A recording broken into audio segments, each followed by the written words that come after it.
Testing.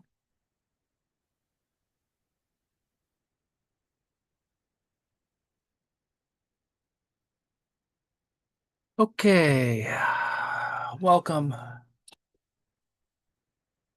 7 October, this and that information. Saints to Cecilia's Subsumption, Chapter 3. We'll begin in a moment.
Okay. Chapter 3. Chapter 3 has looks like this. The conditions of subsumption, so-called original primitive accumulation, exchange, subsumption under value, subsumption in production, formal subsumption under capital, hybrid forms, real subsumption, that is the objective positing of capitalist command, cooperation, division of labor in manufacture, machinery, and large-scale industry, and a conclusion. And I hope we'll get there eventually. This is going to take at least a couple days. Chapter 3, Capitalist Subsumption, Abstraction, and Value. When Marx begins to outline the idea of a subsumption of labor under capital in his critique of political economy, he explicitly draws together two discourses that have a crucial but unresolved relationship in his work. These were the subject of the first two sections of this thesis. The first, the philosophical critical concept of subsumption, describes a relation and process of logical form-determination, through which heterogeneous elements are integrated and unified within a self-sufficient totality that is paradigmatically the transcendental or absolute subject. The second, Marx's materialism, of the social reproduction process, which emerges from the first via a critical negation of its ideal and subjective character, establishes an account of the social form-determination, grounded in collective human activity and the sum of relationships and conditions that constitute that activity as a historical structure in process at the same time as being constituted by it. Footnote 1. Capitalist subsumption or subsumption under capital involves a peculiar synthesis of these two ideas of form determination, the logical and the social. Not only, as we have established, do logical or abstract relations form a specific moment of the socio-practical life world, that is, the domain of thinking, science, and ideology, but where capitalist relations of production prevail, a certain mode of abstract conceptuality, that is, the abstraction of economic value, develops a pseudo-autonomous social existence, that is, a purely social or spectral objectivity that comes to shape that world, becomes its dominant principle of organization and movement, as well as forming the basis for one of the primary modes of exercising power within it. Hans-Jürgen Kroll pointed towards this distinguishing aspect of capitalism when he argued, commenting on Marx's 1857 introduction, that, quote, Marx tries to demonstrate that precisely in capitalist society there exists a determinate connection between abstraction and reality. Footnote 2. The determinate connection alluded to here is subsumptive. That is, in capitalist societies, the concrete, that is, the material life of society, in its practical process of reproduction, is mediated, determined, unified, and repressed by the abstractions of capital. These abstractions, or social forms, come to act as the functions by which individuals and their activity are related, come into community, and realized.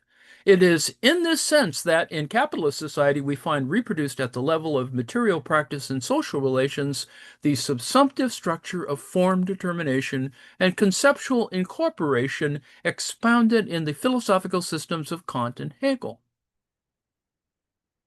Abstract universals, value forms, give shape and order to concrete reality by subsuming distinct elements, that is, social individuals or natural objects, the particulars synthesized according to the concept or function which they are subsumed under. There's a lot there. Capital thus comes to fulfill a form-determining function at the level of the material life and historical existence of the human. Once capitalist economic relations take hold of the circulation and production of social wealth in human communities, pre-existing practices, identities, and forms of sociality are transformed by their subsumption under its peculiar logics of commodification, quantification, and accumulation. The strength of capital, Richard Gunn notes, is its capacity to reform pre-capitalist relations as its own mediations, and thereby to translate them into modes of existence of itself. Footnote 3. There's a lot there.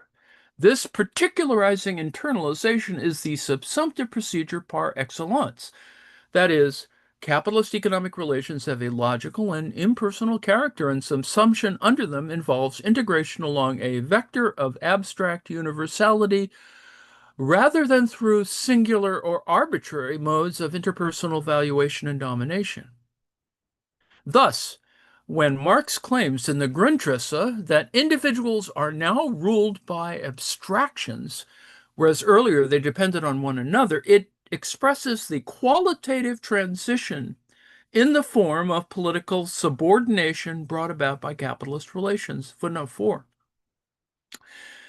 At the same time, however, despite their abstractness, the apparently egalitarian social relations and impersonal power through which the forms of value operate and under which individuals are subsumed are very far from being an abolition of relations of dependence. They are rather the dissolution of these relations into a general form. Footnote 5.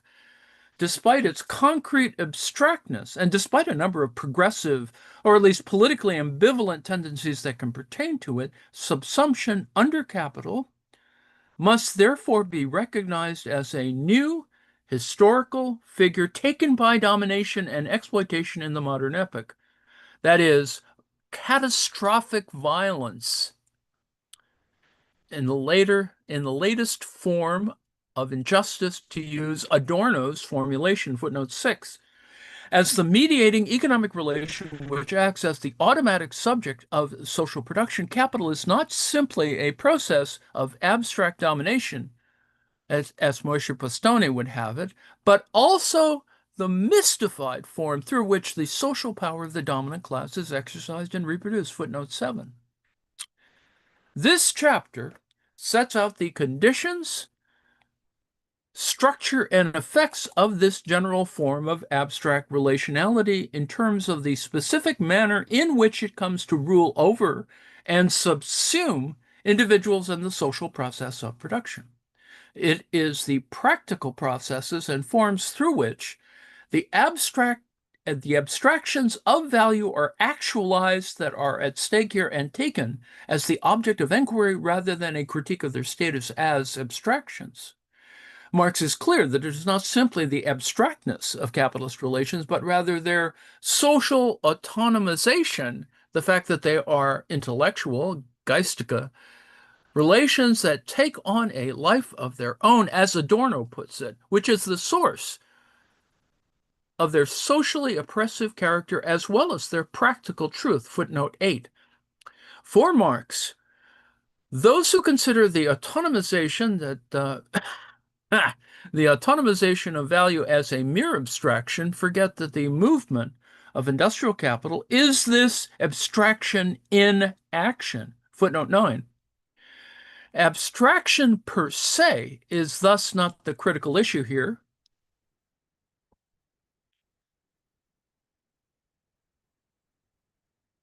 Footnote 10. Instead, the primary concern is to grasp capital in action as an economic abstraction in the process of becoming concrete, and as a result, the concrete becoming a perverted reality that is not ruled by reason or collective interest, but by the logic of boundless accumulation, such that in bourgeois society all relations are in practice subsumed under the one abstract monetary and commercial relationship.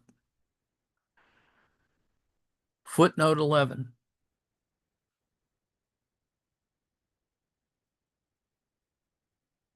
Let me go below to footnote 6 and read the Adorno segment because I think that's relevant, and also that it relates to Postone. Marx's comments on the wage relation also affirm this. The constant sale and purchase of labor power and the constant entrance of the commodity produced by the worker himself as buyer of his labor power and as constant capital appear merely as forms which mediate his subjugation, which as forms which mediate his subjugation by capital. This form of mediation is intrinsic to this mode of production. It is a form, however, which can be distinguished only formally from other more direct forms of the enslavement of labor and the ownership of it as perpetuated by the owners of the means of production.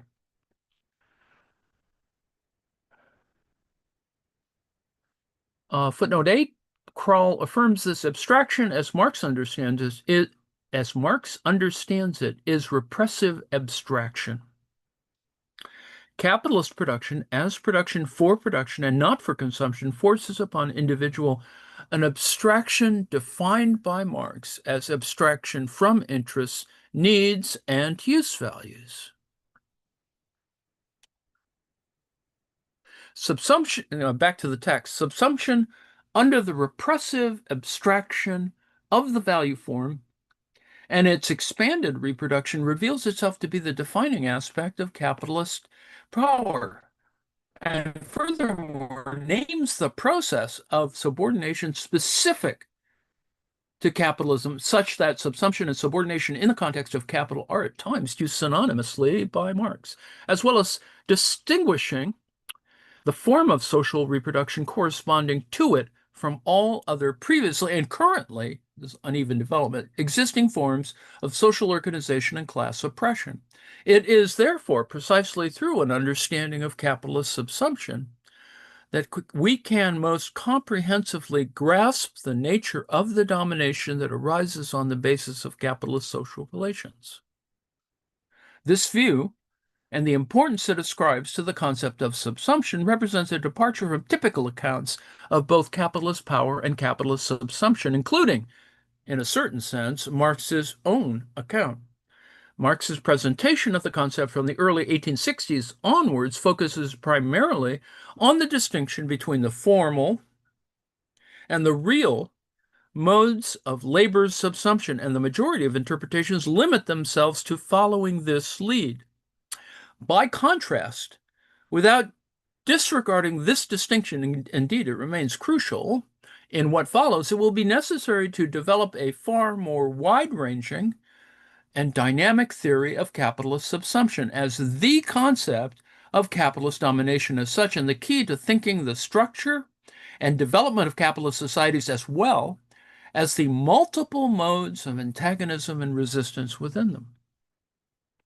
However, there are theoretical difficulties here which are, at least in part, textually grounded. Whilst Chris Arthur rightly notes that the concept of subsumption is important to the whole architectonic of the presentation of capital, its place and function change with each successive set of working manuscripts, in which Marx developed his mature critique of political economy, footnote 12, most notably, and perhaps symptomatically, explicit discussion of subsumption is almost completely eradicated from the final published text of Capital Volume 1, although its presence can be registered throughout the entirety of the long sections on absolute and relative surplus value production, indicating, as Gilbert Skillman has argued, Skillman has argued, a fundamental change in the structural logic of Marx's critique. Footnote 13.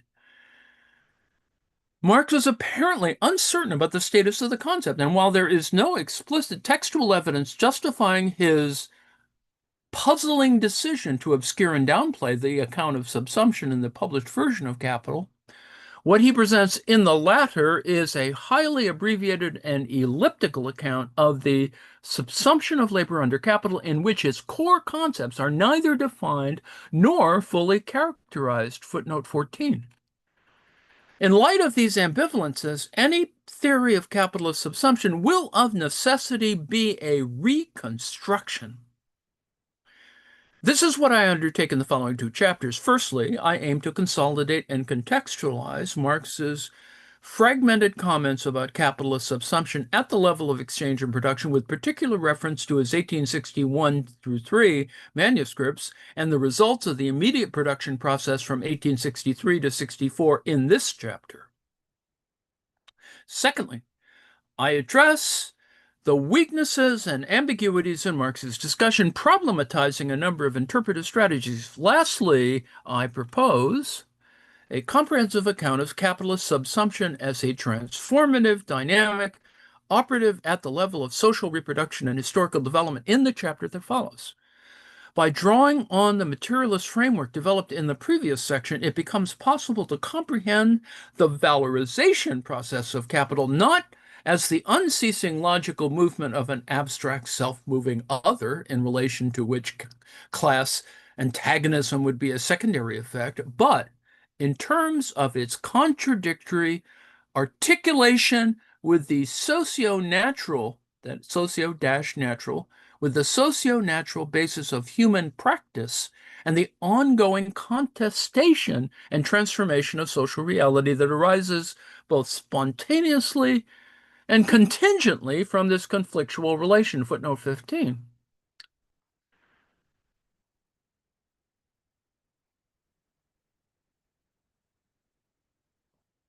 Next section, the conditions of subsumption, so-called original accumulation. The initial act and moment of labor's subsumption in the first form which its confrontation with capital takes is its commodification, that is, the subsumption of labor and wealth more generally under exchange value, that is, the condition for its sale and purchase. Only once inscribed within the commodity form can the formative capacities of labor as the labor power commodity, or wage labor, enter into relation with capital, be appropriated and put to work as one of its organs. Capital's functioning, the existence of labor within capitalist societies, and the entire movement of social reproduction in this form is thus dependent upon the establishment and perpetual reenactment of the exchange relation between capital and labor. For Marx, this is a relation of dialectical interpenetration in which capital presupposes wage labor presupposes capital. They condition each other. Each brings the other into existence, footnote 16. But this mutual presupposition, however, valid it may be once capital has taken hold of the social process, is nonetheless tautologous from a historically critical perspective. The dependence of labor and capital on one another, which attracts them in their commercial circulation, even their commensurability as values, is not a naturally given condition or disposition of human social being. This is the ahistorical fantasy affirmed by bourgeois political economy, which, as Ellen Wood charges, adheres to a circular account of historical development in which the emergence and growth to maturity of capitalism are already prefigured in the earliest manifestation of human rationality, footnote 17.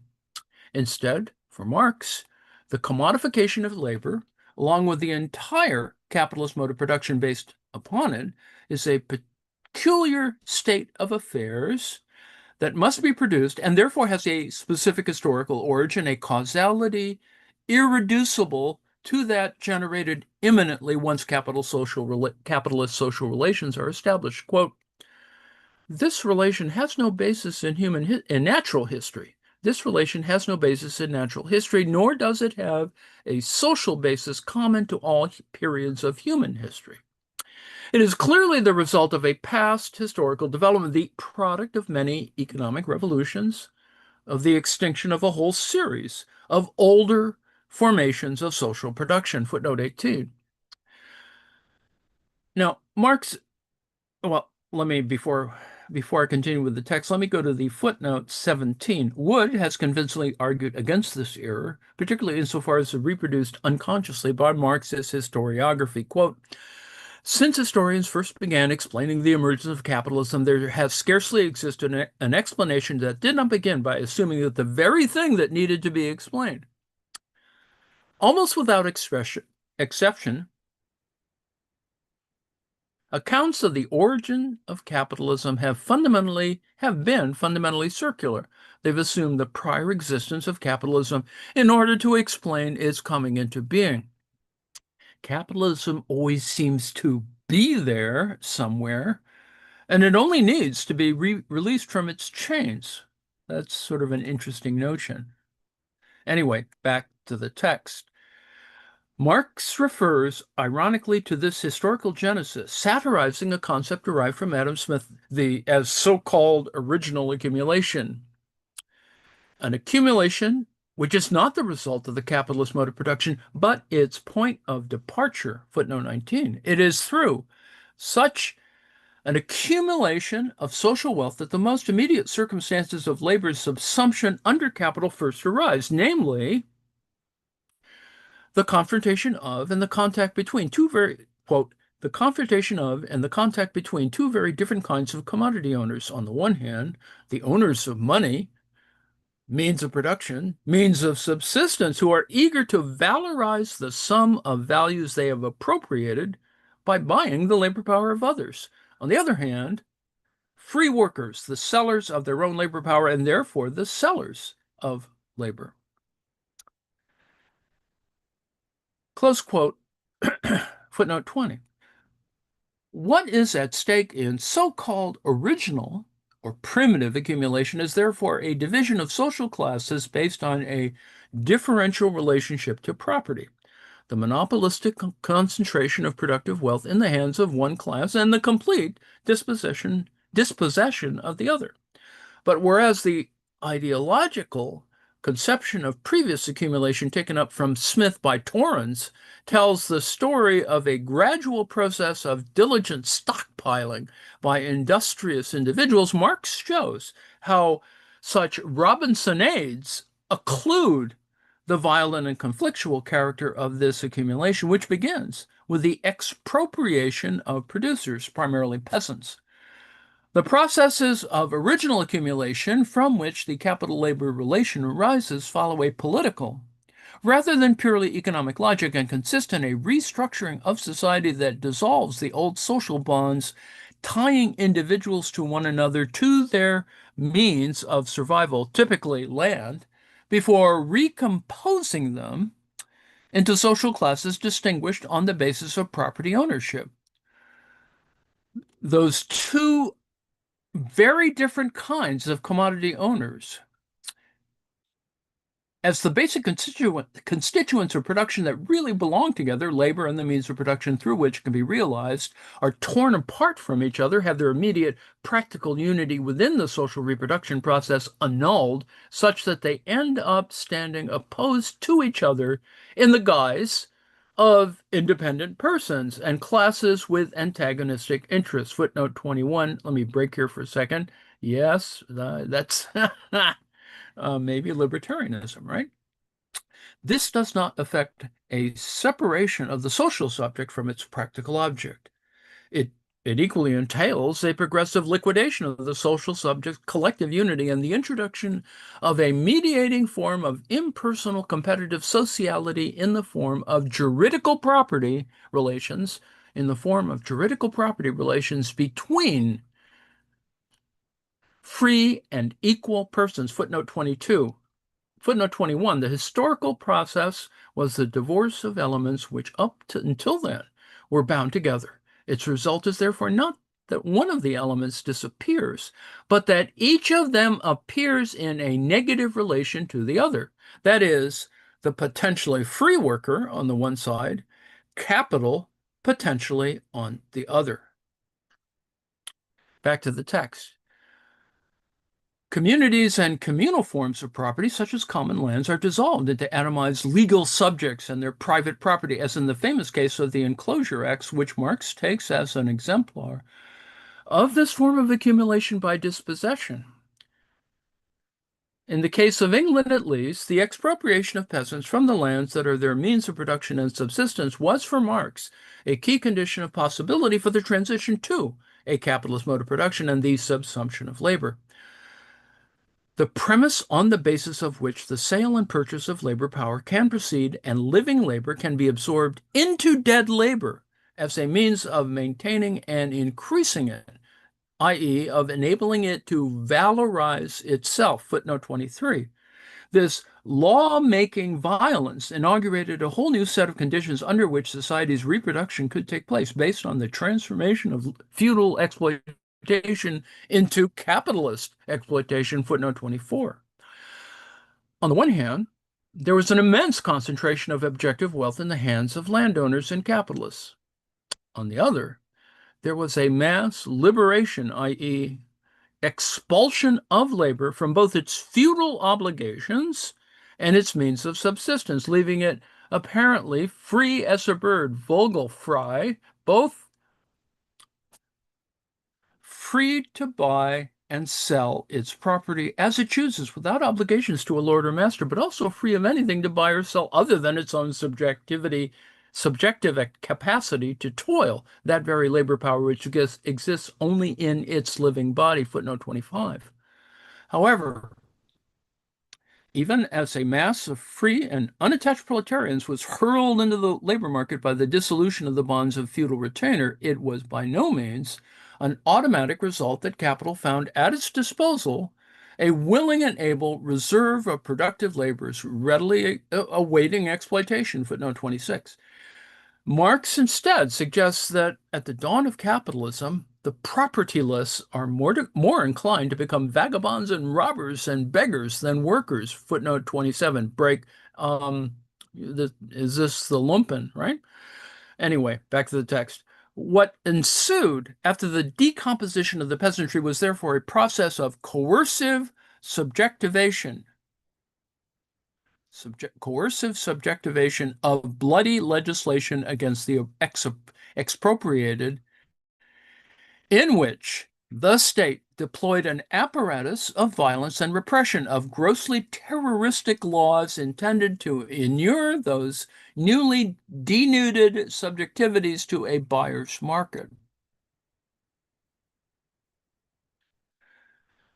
Marx lists some of the techniques of violent schematization that arose in that moment. That is, prosecution, torture, imprisonment, branding, enslavement, all designed to elicit in the worker a willingness to give up sovereignty over their own life activity at a price expedient to the rising bourgeoisie.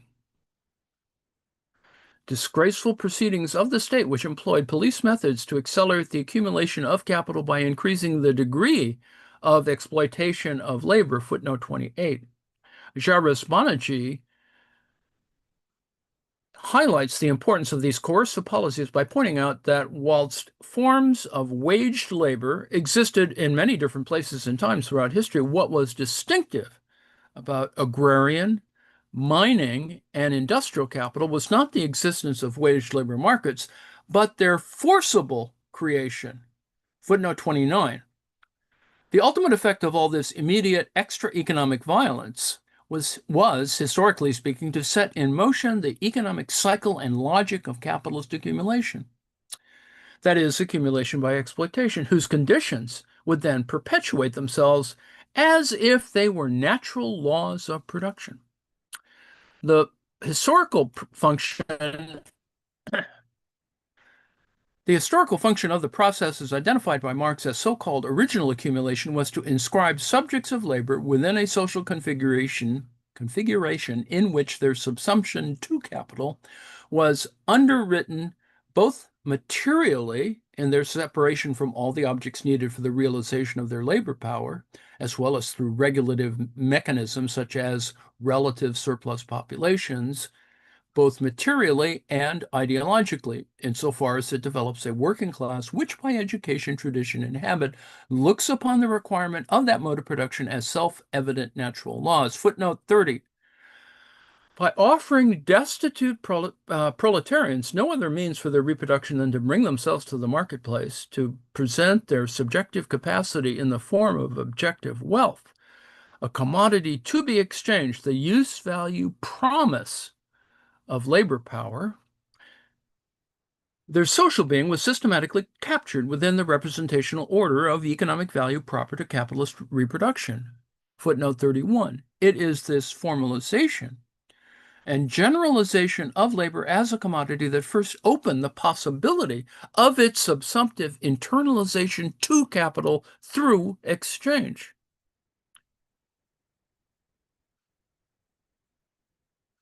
But just as it has no natural or external basis, there is no necessity or innate historical tendency towards this dispossession, and commodification of labor. Rather, it is the outcome of a series of complex and diverse processes of social transformation shaped by multiple inter and intra-class conflicts, demographic changes, geopolitical upheavals, and commercial and technological innovations, which, although concentrated in England, were not the endogenous outcome of a hermetically sealed domestic or even exclusively European context. Footnote 32. It's also crucial to note, as Bonifield and Tomba do, that both accumulation by dispossession and state arbitrated coercion against those who refuse to work are permanent rather than exceptional features of any society that reproduces itself on a capitalist basis, albeit to varying degrees of spread and density.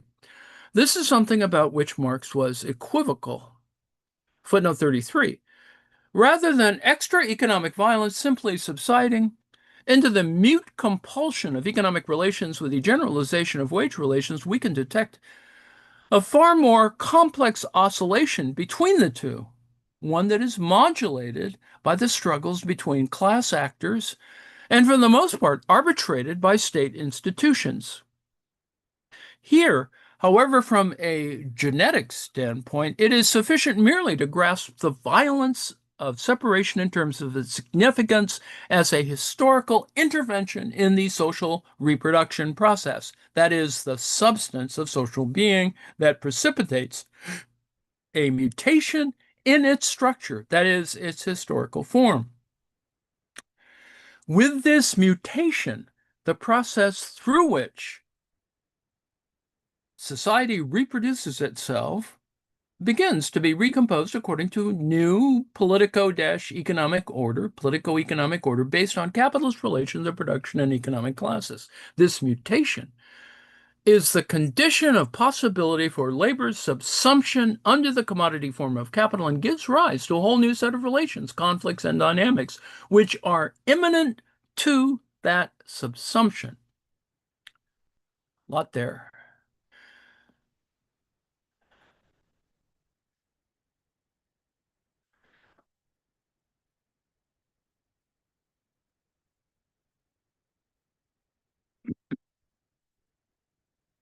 Section 2, exchange, subsumption, undervalue.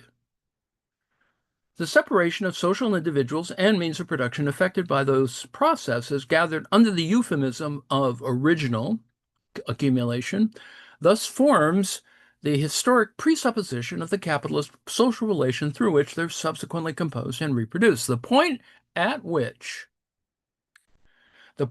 extraordinary transition to this mode of production ceases is the point at which the separation of productive elements congeals, that word again, congeals into the determinate social forms proper to capital. Those forms that in their practical interconnection are both the starting point and result of capitalist production. Its systematic presupposition, that is, commodity, money, wages, abstract labor, credit, etc.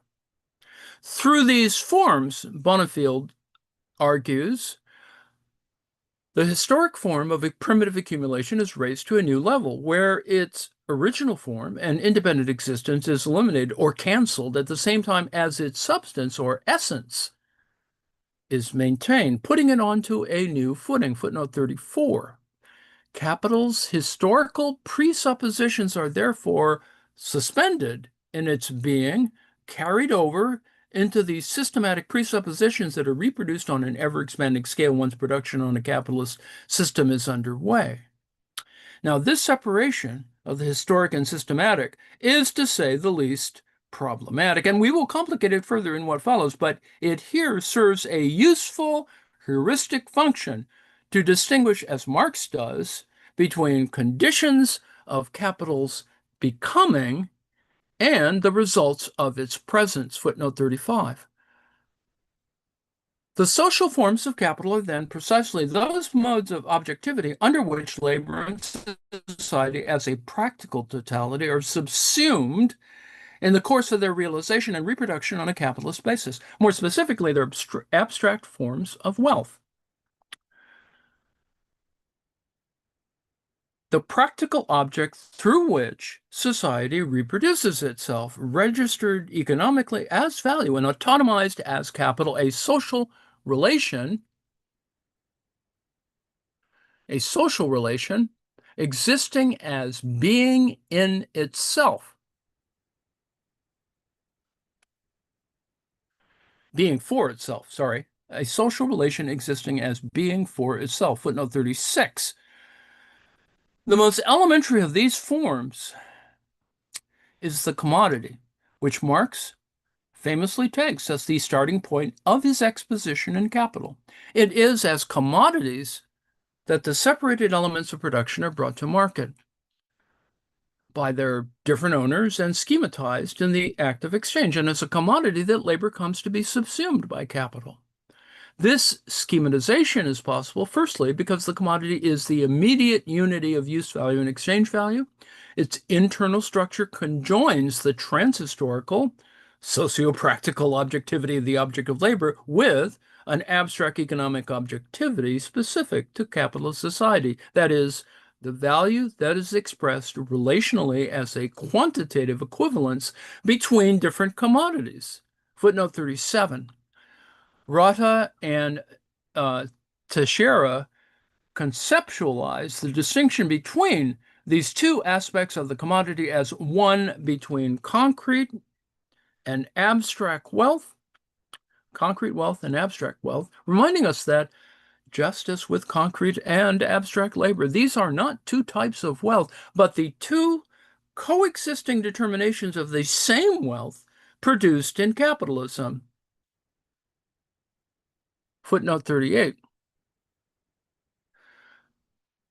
Coexisting determinations, which nevertheless, as Chris Arthur argues, correspond to two different regions of being in which what is present in the one region is absent in the other. Footnote 39. It is this Janus-faced objectivity that leads Marx to describe the commodity as an immediate contradiction, and Hans-Jürgen Krahl to suggest that whilst his concept is real, that is, it's socially actual, it is a negative phenomenon, i.e., cannot be grasped empirically or even in practical terms, but only critically, dialectically, by the power of abstraction, as Marx says in his preface to the first volume of Capital. Footnote 40. We've already seen in the analysis of the reproduction process what, in its most general, that is, historically underdetermined sense, the content of this wealth is in its concrete or natural form of objectivity. Considered as use values, they are both material conditions of labor and products of labor, i.e., goods for consumption, be it productive or unproductive, whose practical significance is determined by their situation and effects within a process of social reproduction. Footnote 41. By contrast, the content of the commodity in its value form is nothing more than an abstractly conceived quantum of society's total wealth into which not an atom of matter enters. Footnote 42. It is devoid of any reference to the commodity's specific practicality, the concrete qualities of the labor that gave rise to it, or the technical structure of the society to which it belongs. Instead, the commodity's value is determined solely by the portion of total social labor, time, objectified in it.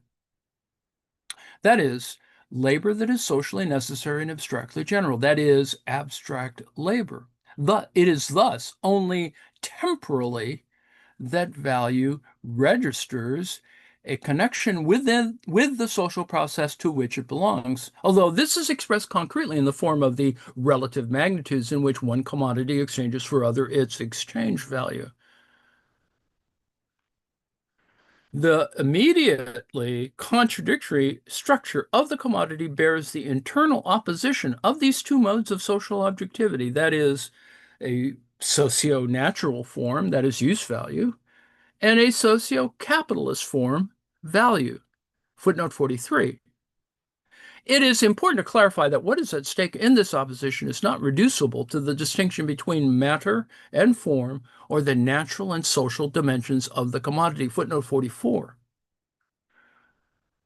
In order to avoid this distortion, we must retain the distinction Marx makes in his theses on Feuerbach between sensuousness and intuition.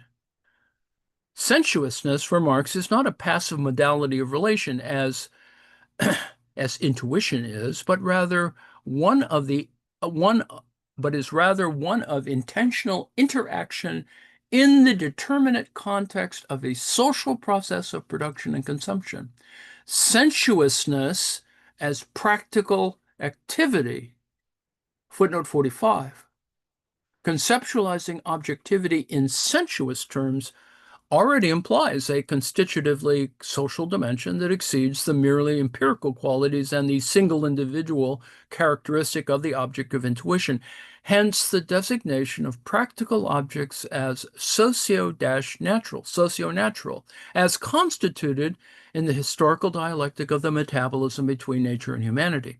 This practical objectivity is a quality basic to wealth in all forms of society, although it is only in its capitalist form that it takes on the form of use value of an internal, i.e., of an internal aspect of the commodity, and it becomes a theoretically salient category in contradistinction to exchange value. Footnote 46. By contrast, insofar as the commodity is of value, it changes into a thing which transcends sensuousness, thus transcending its concrete practical objectivity and its uses. Footnote 47, the Ferrari in a garage, perhaps. The value form of the commodity not only negates the immediate empirical qualities of the object as use value does, but it also involves a second, historically unique negation of the practical significance the commodity carries as a use value. That's Jay Leno's garage. The the supersensuousness of the value form dissolves that qualitative character into a merely quantitative magnitude, a simple relation of equivalence with other goods. It's just a garage. They're just cars. Thus, whilst both use value and value are social objectivities, one is practico-concrete, that is socio-natural, and the other is abstract economic, socio-capitalist. It's not clear, however, that we can already speak of a subsumption when dealing abstractly with the commodity. In fact, in terms of its formal structure, the commodity presents only a contradiction, sensuousness-supersensuousness, without its resolution through the subsumption of one term under the other. The commodity also has a long history, its social existence stretching back several millennia, at least long before the preponderance of capitalist relations.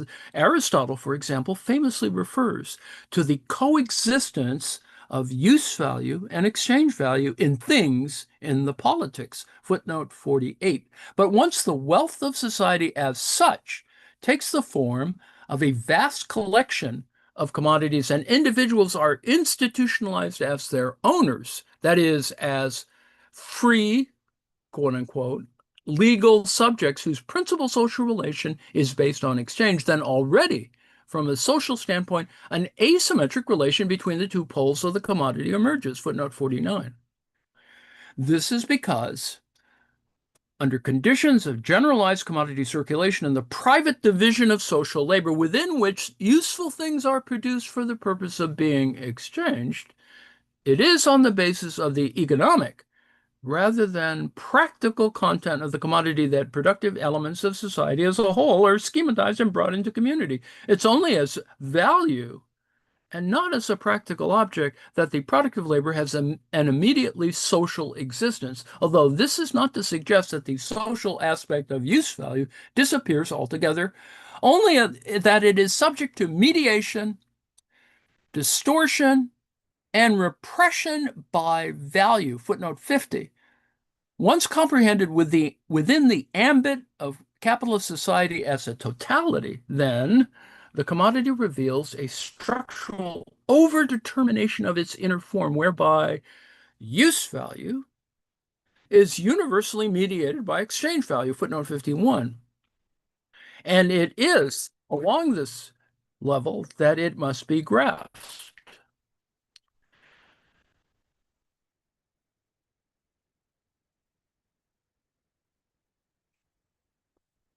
There's a couple of in the footnotes. There's a reference to Echeverria. These are and references to Marx further explaining the issue of exchange value. Anyway, back to the text. For as William Clare Roberts points out, like the other social forms of capital, the commodity cannot, without grave distortion, be broken down into or analyzed in terms of individual agents performing individual actions for the sake of individual goals. Footnote 52. Generalized commodity circulation is a situation that presupposes the whole system of bourgeois production before exchange value appears as the simple point of departure on the surface. Footnote 53. Marx's analysis of the commodity therefore refers not to some imagined historical phase or model of pre-capitalist commodity production, but dialectically to the process and relations through which the immediacy of its contradiction is suspended in exchange, production, and finally reproduction. Footnote 54. The social function and effects of the commodity as determined within a capitalist context, wherein it first becomes the general form that every product has to assume, are unique to this context. Footnote 55. Capitalist social relations thus presuppose the commodity as the elementary form of social wealth, a form whose value aspect stands over and above the qualitative particularity of its use value aspect and subsumes it as a result of its subjection to commercial circulation. At this first level of the contradiction between capital and labor, there is in fact a double subsumption at work.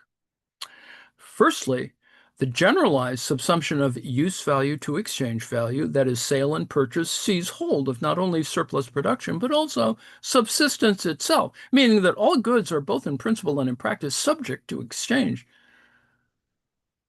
Footnote 56. The predominance of exchange establishes a sphere of universal economic equivalence to which all goods belong, a sphere composed of value as abstract labor in objectivized form, dead labor, as Marx often refers to it. Secondly, and most importantly, commodification becomes the primary mode of socialization, not only for goods in society, but also for the activity of the producers themselves, who, compelled by their lack of external property, along with the coercive techniques listed above, participate in exchange by offering their labor on the market in the commodity form as labor power. Now, this has phenomenological as well as directly practical consequences insofar as it generates a historically new relation of the worker to his or her own activity. Quote, the totality of the free worker's labor capacity appears to him as his property, as one of his moments over which he as subject exercises domination and which he maintains by expending it. Footnote 57. Close quote. The particular representational practice at work here schematizes labor's subjective activity as an objective form, formalizing its reality or presence within an economic order of being. This is the core of Marx's early critique of private property and money as alienation. Footnote 58. The penetrating reach of this order of being and the dominant actuality of its abstractness is grounded in the political relations by which individuals are inscribed within demarcated class positions, forced to operate within the exclusive realm of freedom, equality, property, and Bentham. Footnote 59. Thus, we can see that what is reproduced and produced anew is a result of the separation of labor and means of production is not only the presence of these objective conditions of living labor, but also their presence as independent values. Footnote 60. Under capitalist social conditions, all things stand in relation to one another as values. Being of value is the condition for social existence. This transpires into a process of reification through which even that which is not inherently objective, an external object, namely that very labor power which exists only in the worker's living body, that is, even that is given a thing-like objectivity, is socially constituted as discretely alienable. Footnote 61. Thus, not only does commodification involve the abstractive reduction of the qualitative to the quantitative, of use value to exchange value, It also depends on a specific act of temporal dissociation between alienation and manifestation, whereby, in Kant's formulation, quote, I must be able to think that I am in possession of this object independently of being limited by temporal conditions, and so independently of empirical possession. Footnote 62, the NFT. Um, The commodification of labor is nothing but this thought systematically actualized at the level of social objectivity and practice. Labor power synthesizes these two reductions, that is, qualitative to quantitative and future to present, giving future concrete activity the present form of an abstract quantum of objectified labor, such that what is purchased is the promise of a specific expenditure of vital forces, whilst what is paid for is the past labor needed to produce those vital forces. Whilst the worker sells themselves as an effect, they are absorbed into the body of capital as a cause, as activity. This representational formalization of labor activity as the labor power commodity is the single most important aspect of subsumption under commodity exchange, as well as being the key to Marx's critique of classical political economy, as he himself stressed, quote, political economy has indeed analyzed, however incompletely, value and its magnitude, and has uncovered the content concealed within these forms.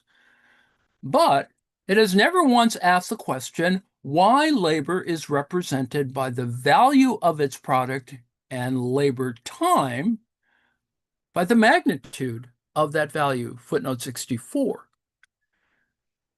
Now, this insight also forms the basis for Marx's account of capitalist exploitation, given that it is from the differential between what this labor power is worth, that is, the value of the subsistence goods needed to produce it, and what it is capable of, that is, the value that it can generate during the time it's employed. That surplus value arises. The differential between what this labor power is worth and what it is capable of, that surplus value arises. Subsumption to commodity circulation subverts the traditional, that is, the pre-modern relationship between the practical object and the social subject in both its synchronic and diachronic aspects, rather than consumption needs and productive capacities directly underpinning the unity of the social process, however unevenly production and consumption may have been organized and distributed historically, they now become universally mediated and unified by the abstractions of value. Exchange relations thus replace the violent schematization underlying the code of pre-capitalist societies with the abstract and dynamic schematization of the market, which displaces and defers this violence in such a way as to make the power of individuals over one another reside in the power of their commodities. This affects a uniquely modern displacement of the political itself, sublimates direct political contestation into economic competition, and transforms an immediately political community into an economic community made up of abstractly free, self-interested individuals and their administrative-institutional regulation, subsuming them within what Hegel famously conceptualized as bourgeois civil society. That's all there. The reality of this inversion and displacement, as Marx already argued in 1844, is most clearly expressed in the external objectivity and seemingly transcendental power of money, through which the unfettered domination of the estranged thing over man becomes manifest, close quote, footnote 66. It is in the form of money that the abstraction of value overcomes its own negativity and achieves an independent, sensuous existence beyond its relational supersensuous inherence in the body of the diverse use values that bear it. Footnote 67. Money is a commodity among all others, yet it is also the one commodity whose natural specificity is extinguished and that counts directly as a universal natural representative of value. It is value, not only a form, but at the same time, the content itself. General wealth realized, individualized in a particular object, the true generality of exchange value in substance and in extension, footnote 68. As the commodity whose use value is its exchangeability, money functions uniquely as a socially objective measure of value, which, as Tony Smith points out, is a necessary precondition for generalized commodity exchange. This connection links the commodity and money together systematically at the core of Marx's value theory, footnote 69. Money is the crucial mediating form through which the order of value is actualized concretely and penetrates into the order of use value in its self-sufficiency, which is why, for Marx of 1844, it signals the corporeal existence of alienation. In practical terms, the social autonomization of the value abstraction in money is expressed in the fact that in the capitalist stage of production, it is money that mediates all commodity exchanges. In the metamorphoses, C-M, M-C, etc., acts as the nexus, N-E-X-U-S, through which the essential elements of the reproduction process are brought into relation. It forms the starting point and the conclusion of every valorization process, and crucially, schematizes future and past, or concrete and abstract, living and dead labor, future and past labor in the exchange of labor power for wages, footnote 70. It's a lot there. It is in this last function that money enables the initial moment of labor's subsumption under capital, its absorption and command under an abstract social power, and its representational positing as abstract labor in the act of exchange, footnote 71. This is central to Marx's value theoretical account of capitalist power, as Diane Elson points out, value theoretical account of capitalist power. The domination, quote, the domination of the abstract aspect of labor in the forms of value is analyzed not in terms of the obliteration of other aspects of labor, but in terms of the subsumption of these other aspects to the abstract aspect. That subsumption is understood in terms of the mediation of the other aspects by the abstract aspect, the translation of the other aspects of labor into money form. Close quote, footnote 72. As Marx so compellingly narrates so compellingly in his chapter on the sale and purchase of labor power from the first volume of Capital, the owner of labor power and the owner of money meet on the market, in the market, as formal equals and exchange their respective goods, that is, labor power and money wages, which are schematized as equivalent sums of value. In doing so, the owner of money, the capitalist, is able to buy the right to command and direct a certain amount of the worker's labor time. From the perspective of circulation, Marx calls this a simple sale and purchase, a simple relation of circulation like any other, in the sense that both parties are formally free, exchange commodities of equal value, and enter willingly into the exchange, although this situation is conditioned for the labor, as we have seen, by the freedom from owning any property.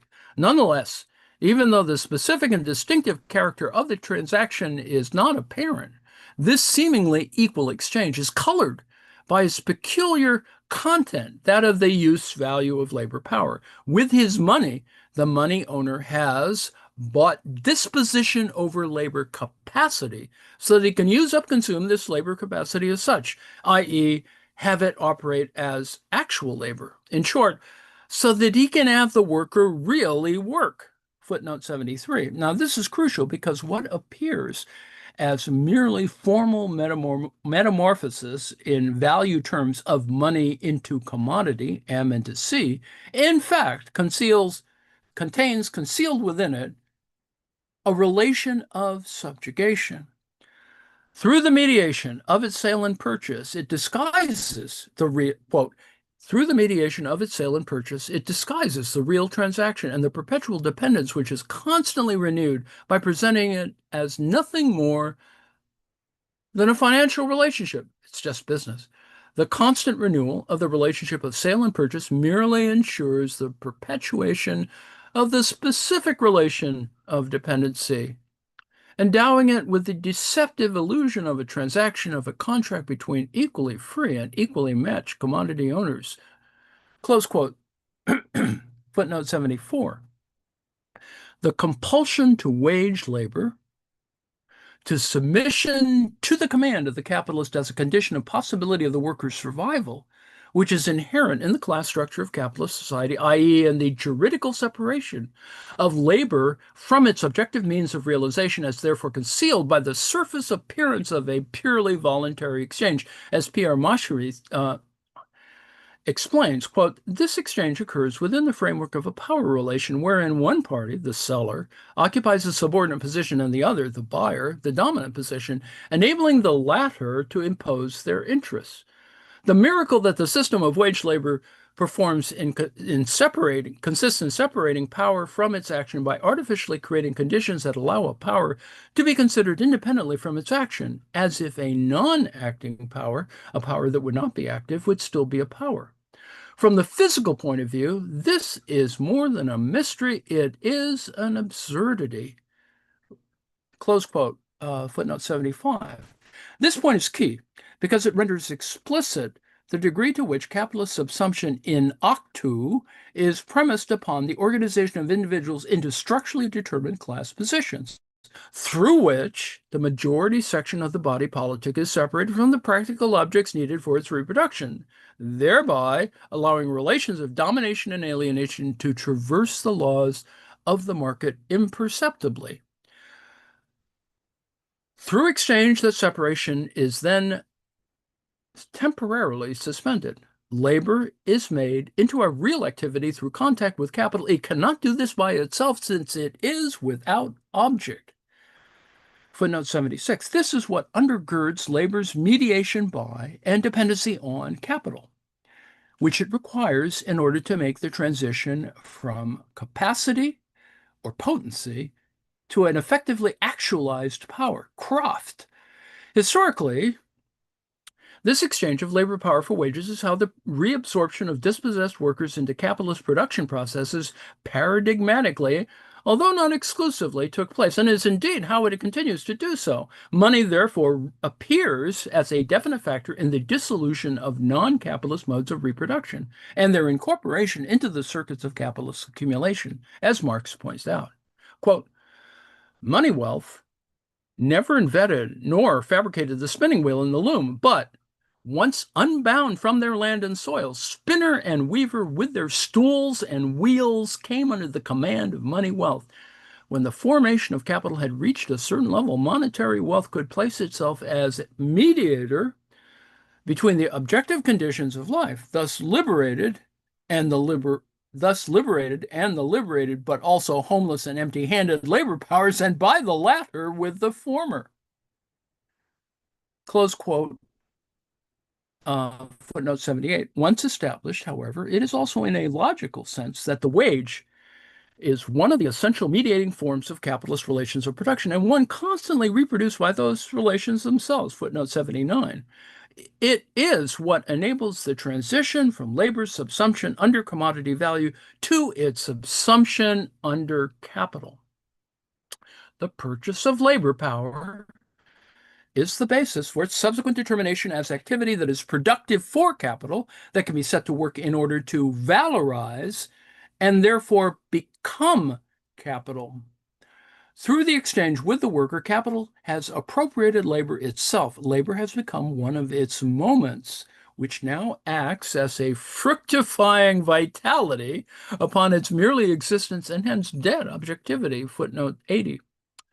It is the means by which the worker, qua living labor, qua labor power commodity, is incorporated into capital, functionally determined as one of the elements, the essential element, in fact, of its life process. That is, yes, small v, variable capital. This functional determination, which Marx calls functional form in the second volume of Capital, is in general what constitutes belonging to capital or being as capital. Footnote 81. It has a mode of operation distinct from representational value determination, which, although still practically constituted, is simply an abstractly differential relation,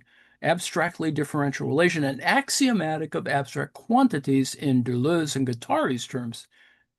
Footnote 82, an axiomatic of abstract quantities.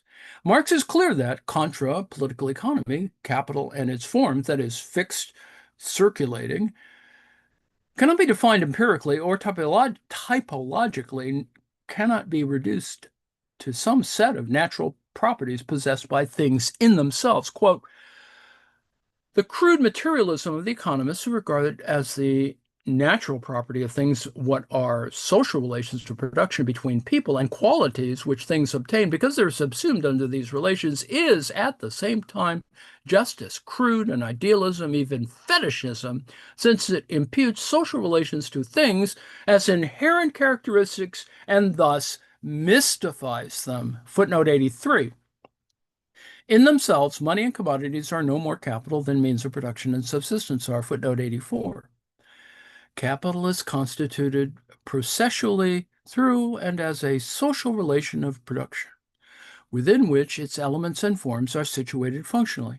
It is an internally structured totality that particularizes itself in those things that it determines subsumptively as its own moments. Conceptually, the model for such a totality is the subject, above all in its Hegelian conception, as authors such as Arthur and Dussel have argued. Footnote 85. A discrete social element therefore becomes capital only by virtue of being assigned a place in the total process of capitalist accumulation, what Marx refers to as capital's life process. This is how it can be the case that many things are subsumed under capital, which do not seem to belong within it conceptually. Footnote 86.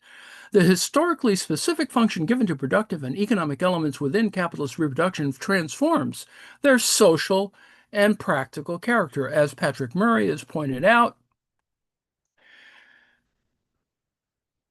quote, Marx argues that commercial forms such as the commodity, value, money, capital, wages, and wage labor, interest, rent, merchant's capital, user's capital, and more are all ancient, but in modern capitalism, all of these forms are co-determined in new ways, which required reconceiving all these categories and how they belong together. That task lies at the heart of Marx's Project in Capital, where, for example, the truth of the commodity in capitalism is shown to be that commodities are commodity capital.